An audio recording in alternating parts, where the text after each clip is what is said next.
பக்கமும் கார்னர் வந்து டர்ன் பண்ணி முடிச்சுட்டு இப்போ பார்த்தீங்கன்னா நம்ம இங்கே வந்து ஸ்டாப் பண்ணிட்டோங்க. இப்போ நான் ஏணிப்படி முடிச்சு போட போகிறேங்க. பாருங்கள் வியூவர்ஸ், முதல்ல நம்ம இந்த நாட்டை வந்து ஓப்பன் பண்ணுறோங்க. கீழ்ப்பக்கமாக தள்ளி விட்டு மேல் பக்கமாக கொஞ்சம் விட்டு இந்த ரன்னிங் வயரை பாருங்கள் வியூவர்ஸ், இதுக்குள்ளார இந்த மாதிரி இன்சர்ட் பண்ணிவிட்டு இங்கே நீளமாக போகிற வயர், மேலே போகிற வயரை எடுத்து பாருங்கள் வியூவர்ஸ், இந்த உள்ளே விட்ட நம்ம ரன்னிங் வயருக்குள்ளார இந்த மாதிரி மேலே நம்ம வந்து இழுத்துட்டோன்னா நாட்டு வந்து சரியாயிடுங்க. நாட்டு விழுந்துடும்.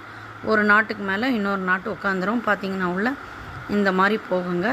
இதை நம்ம மேலே எடுத்து இன்னொரு வருஷம் அப்படியே வந்து நார்மல் பேஸ்கெட் பண்ணும்போது அப்படியே வந்து கண்டினியூவாக நம்ம இன்னும் சுற்றிட்டு வர போகிறோம். இங்கே வந்து முடிஞ்ச உடனே மேலே வந்து ஏணிப்படி முடிச்சு போட போகிறோங்க. அது வந்து நார்மல் பேஸ்கெட்டில். இந்த பேஸ்கெட்டில் பார்த்திங்கன்னா இது வந்து அருங்கோண பேஸ்கெட். இப்போ நம்ம ஒரு வருஷம் மட்டும் ரன்னிங் வயர் வச்சு போட்டு முடிச்சுட்டு இந்த வயரை வந்து கட் பண்ணுறது இல்லைங்க, அப்படியே விட்டுட்டு